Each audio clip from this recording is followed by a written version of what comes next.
Hello everyone, welcome to study icon. आज हम करने वाले हैं विज्ञान मतलब कि साइंस के पार्ट नंबर 14 और यहाँ पर हम बेस्ट एमसीक्यू देखेंगे।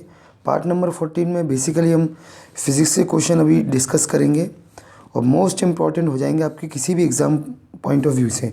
स्पेशली हम यहाँ पर टारगेट कर गए हैं मध्य प्रदेश पुलिस भर्ती 2021 को।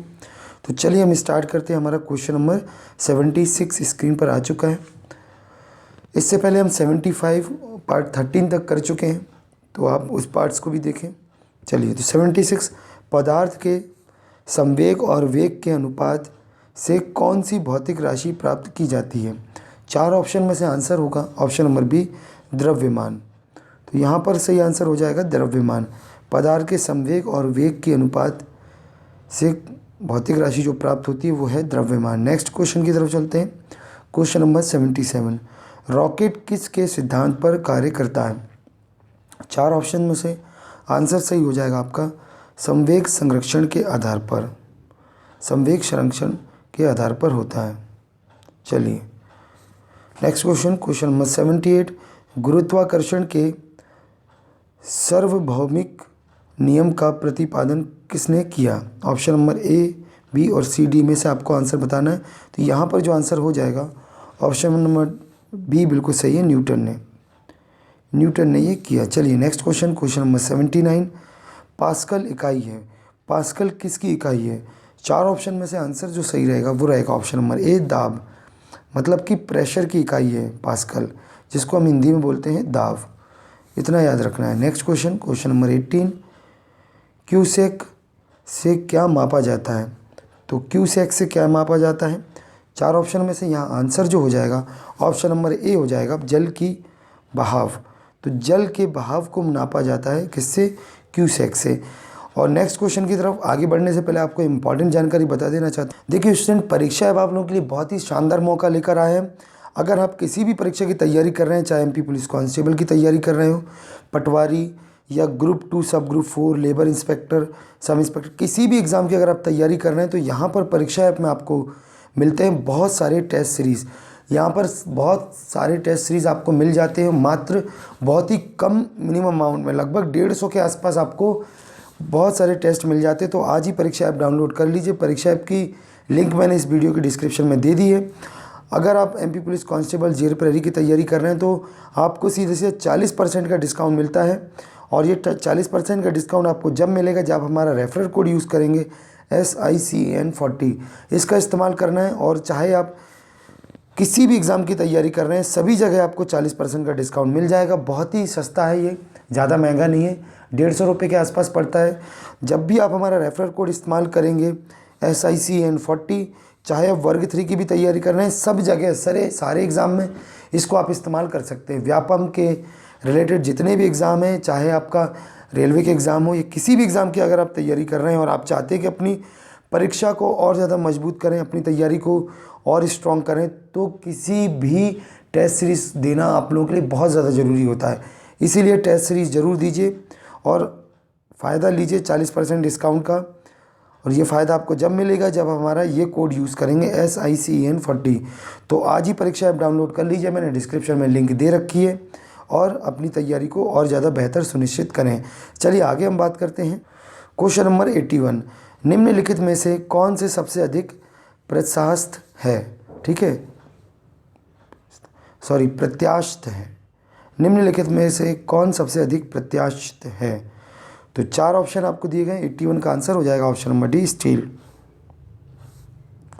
नेक्स्ट क्वेश्चन नंबर 82, वह कौन सा बल है जिसके कारण पिंड धरती के केंद्र की ओर खींचा चला जाता है। 4 ऑप्शन आपको दिए गए हैं, 82 का आंसर हो जाएगा आपका ऑप्शन नंबर सी, गुरुत्वाकर्षण बल के कारण। तो कोई सा भी पिंड हो, ये गुरुत्वाकर्षण बल के कारण धरती की तरफ खींचा चला आता है। और ये गुरुत्वाकर्षण बल का मान होता है 9.8 न्यूटन। न्यूटन ने इसकी सबसे पहले खोज की थी, इस वजह से इसको न्यूटन के नाम से ही इसकी जो है यूनिट मतलब मात्रक बनाई गई है। ठीक है, 9.8 न्यूटन। कोई सा भी पिंड हो, वो धरती के अंदर भी है या धरती के बाहर भी है, तो वो जो है धरती की तरफ अट्रैक्ट होता है। अगर धरती के अंदर आपस में भी है तब भी वो एक दूसरे की तरफ अट्रैक्ट जरूर करते हैं। फॉर एग्ज़ाम्पल अगर हम बात करें, एक पिंड है आपका M1 और एक पिंड है M2, ये भी आपस में अट्रैक्शन कर रहे होंगे। इनके बीच में अगर हम बात करें डिस्टेंस D1 है, और या फिर इनके बीच का हम डिस्टेंस बोल दें R, इनका रेडियस R, तो ये भी आपस में एक दूसरे को अपनी तरफ अट्रैक्ट कर रहे होते हैं, या धरती में कोई भी चीज़ यहाँ पर टिकी हुई है वो भी धरती की तरफ अट्रैक्ट कर रहे होते हैं। सब मैं बताऊँगा आपको यूनिवर्सल ग्रेविटी या सॉरी मैं प्रोनाउंस थोड़ा सा मेरी जो है छाले की वजह से प्रॉब्लम हो रही। यूनिवर्सल ग्रेविटी और ग्रेविटी में क्या अंतर होता है ये मैं आपको बताऊंगा, ठीक है। यूनिवर्सल ग्रेविटी क्या होती है और एक ग्रेविटी क्या होती है, दोनों में डिफरेंस जब हम डिटेल में पढ़ेंगे तब मैं आपको बताऊंगा, ठीक है। जिसमें हम बोलते हैं m1 into M2 upon R²। ऐसे हम लोग एक फार्मूला लगाते हैं, F is directly proportional to M1 M2 upon R², ठीक है। ये इसको हम इन्वर्सल प्रोपोर्शनल को हटा के यहाँ पे G कांस्टेंट का इस्तेमाल कर लेते हैं, तो एक यूनिवर्सल ग्रेविटी हो जाती है, जिसको हम यूनिवर्सल ग्रेविटी कांस्टेंट बोलते हैं। तो जब डिटेल में हम समझेंगे तो सारी चीज़ें वहाँ पे मैं आपको बताऊँगा। चलिए क्वेश्चन नंबर 83 की तरफ चलते हैं। पृथ्वी के गुरुत्वाकर्षण का कितना भाग चंद्रमा के गुरुत्वाकर्षण से सबसे नज़दीक है? पृथ्वी के गुरुत्वाकर्षण का कितना भाग चंद्रमा के गुरुत्वाकर्षण के सबसे नज़दीक है?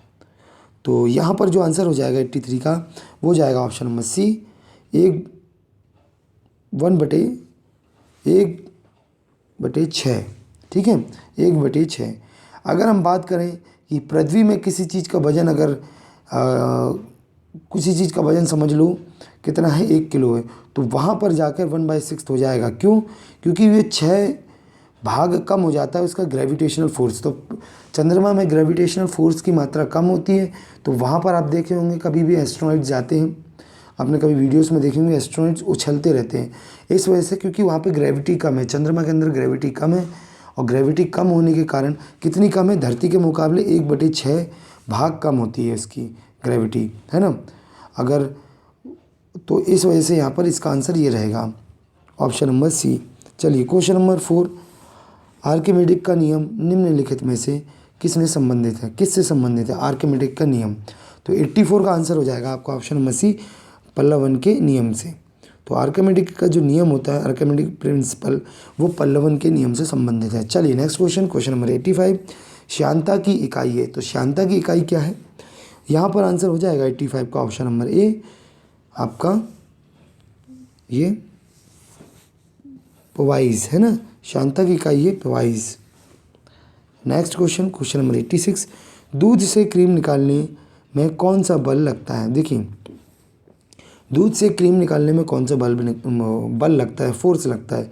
बहुत प्रकार के फोर्स होते हैं, एक सेंट्रीपिटल फोर्स होता है, सेंट्रीफ्यूगल फोर्स होता है, और घर्षण बल भी होता है, और आपका जो है ग्रेविटेशनल फोर्स भी होता है। बहुत प्रकार के बल होते हैं, ठीक है, अभिकेंद्रीय, अपकेंद्रीय, तो ये सारे प्रकार के बल होते हैं। तो 86 का आंसर हो जाएगा आपका ऑप्शन नंबर C, अपकेंद्रीय बल, ठीक है। दूध से जब क्रीम निकलती है वो अपकेंद्रीय बल के कारण निकलती है। नेक्स्ट क्वेश्चन नंबर 87, चाबी भरी घड़ी में कौन सी ऊर्जा होती है? चाबी भर के जो घड़ी चलती थी उनमें किस प्रकार की ऊर्जा होती है? तो यहाँ पर जो आंसर हो जाएगा 87 का ऑप्शन नंबर A हो जाएगा, स्थितिज ऊर्जा होती है। नेक्स्ट क्वेश्चन नंबर 88, सूर्य की ऊर्जा उत्पन्न होती है, तो सूर्य की ऊर्जा किससे उत्पन्न होती है? नाभिकीय संगलन द्वारा। तो ऑप्शन नंबर D यहाँ पर करेक्ट हो जाएगा, नाभिकीय संगलन द्वारा जो है सूर्य की ऊर्जा उत्पन्न होती है। नेक्स्ट क्वेश्चन नंबर 89, वायुमंडल में बादलों के तैरने का कारण है, तो वायुमंडल में बादलों के तैरने का क्या कारण है? 89 का ऑप्शन नंबर B, घनत्व, ठीक है, घनत्व के कारण वायुमंडल में बादल तैरते हैं। नेक्स्ट क्वेश्चन नंबर 90, वस्तु की मात्रा बदलने पर किस अपरिवर्तित हो रहेगा? ठीक है, वस्तु की मात्रा बदलने पर क्या अपरिवर्तित रहता है? अगर आप वस्तु की मात्रा, एक गिलास में अगर कोई पानी रख दें, या फिर आप एक बड़े से बॉटल या बड़े से एक ड्रम में पानी रखते हैं, तो उसमें किस चीज़ में अपरिवर्तित रहता है? बाकी सारी चीज़ें तो बदल जाएंगी, मात्रा भी बदल जाएगा, आयतन भी बदल जाएगा, ठीक है, घनत्व नहीं बदलेगा। यहाँ पे ऑप्शन नंबर B हो जाएगा, घनत्व। देखिए, द्रव्यमान में भी बदल जाएगा, अगर आप आयतन की बात करें तो इसके आयतन भी बदल जाएगा, अगर छोटे से इसमें रख रहे हैं और इतने से बड़े किसी उसमें रख रहे हैं तो दोनों के आयतन में फ़र्क आएगा कि नहीं आएगा, द्रव्यमान में भी फ़र्क आएगा, भार में भी फ़र्क आएगा। इसको आप आसानी से उठा लोगे एक गिलास पानी, और एक ड्रम की बात करें तो नहीं उठा पाओ। लेकिन फ़र्क किस चीज़ में नहीं आएगा, घनत्व।